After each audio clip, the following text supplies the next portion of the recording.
Uma coisa importante de vocês saberem, quais são os efeitos colaterais mais comuns do tratamento de primeira linha. Isso é super importante, tem muito mito em relação a isso também. É importante a gente estar falando aqui sobre estes possíveis efeitos ao longo do tratamento. Primeira coisa, lembrar que a maioria desses efeitos colaterais eles são leves e transitórios. Não precisa ficar se apavorando muito. Alguns efeitos, sim, podem ser mais perigosos, eu vou falar para vocês.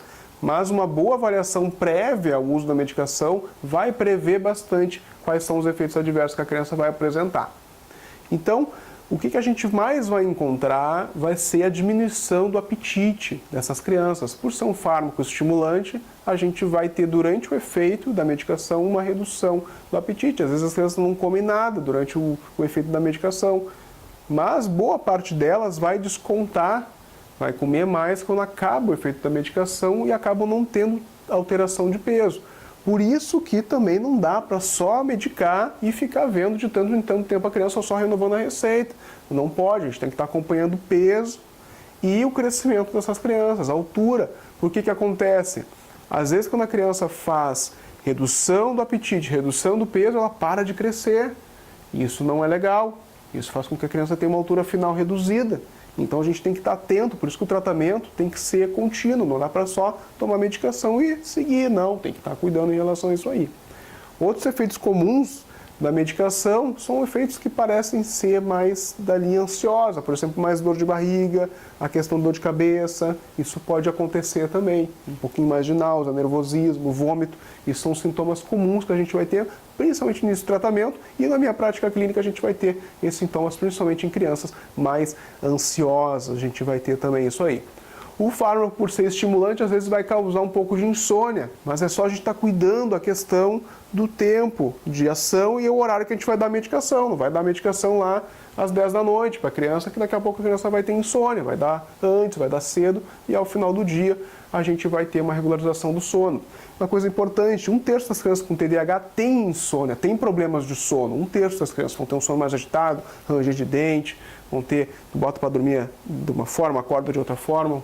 Isso é fala noturna, terror noturno, isso pode acontecer mais em crianças com TDAH. E, por incrível que pareça, o tratamento com estimulante às vezes melhora esse padrão de sono.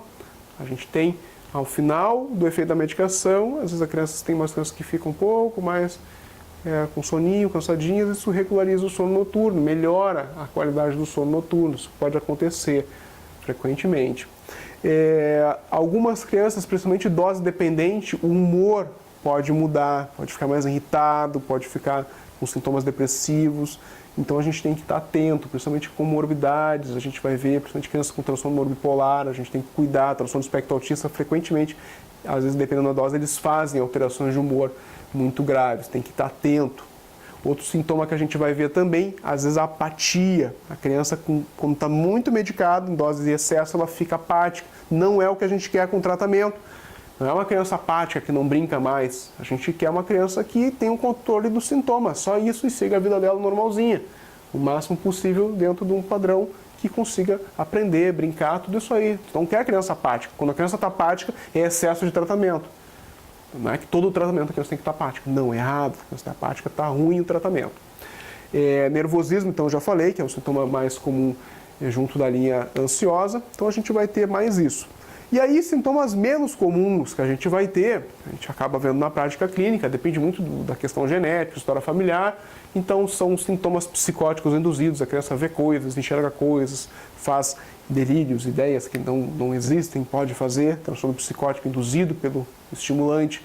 Sintomas de transtorno bipolar também é comum, a gente às vezes atende casos de crianças que usam metilfenidato e tem uma genética suscetível e fazem sintomas maníacos, de muita agitação, de muita euforia, com metilfenidato isso pode acontecer, piora da irritabilidade, sintomas depressivos mais graves, até às vezes com ideação suicida a gente vai ter, tonturas, fadigas, isso a gente vai ter também, racha de pele, formigamento na pele, enfim, de piorar a questão de ficar se machucando, ficar se mordendo os lábios, ficar se pinicando, às vezes a gente vai ver isso também. Como eu falei, se para de ganhar peso, pode parar de crescer também.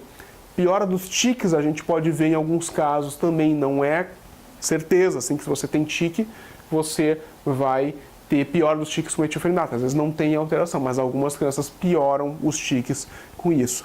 E uma coisa importante que a gente tem que estar atento, que são duas perguntinhas básicas que os médicos têm que fazer antes de iniciar o tratamento, é se a criança tem epilepsia, se a criança já teve convulsões, a gente tem que estar atento, porque por ser fármacos estimulantes, a gente pode precipitar uma crise. Mas se a criança está com a epilepsia controlada, nada impede que ela use o estimulante. Só tem que estar com a epilepsia controlada. Então a gente tem que ter primeiro o controle da epilepsia, depois fazer o tratamento. Não tem problema. A gente tem pacientes que fazem uso de anticonvulsivantes e do metilfenidato e também nada impede um do outro. Então a gente tem que estar perguntando isso aí. Aí às vezes nesse caso sim que a gente acaba pedindo o eletroencefalograma. Outra questão também é, às vezes a pessoa tem já um problema cardíaco, congênito muitas vezes, e dá o metilfenidato como estimulante, provoca arritmia e dá morte súbita. Então a gente tem que perguntar se na família teve alguém que teve morte súbita precoce, principalmente antes dos 35 anos, se alguém já sabe que tem uma doença cardíaca, se a criança tem sintomas cardiológicos, a gente tem que fazer o exame físico da criança antes de fazer a medicação, ver a pressão dela, frequência cardíaca, auscultar. Então, para a gente excluir isso aí. Não que a gente tem que pedir eletro para todo mundo, mas quando tem alguma alteração, a gente vai pedir sim um eletrocardiograma para excluir uma possibilidade de ter um efeito adverso mais grave. Mas mesmo assim a gente vai utilizar o metilfenidato em crianças que estão com a doença cardíaca às vezes estável, a gente pode sim utilizar o metilfenidato.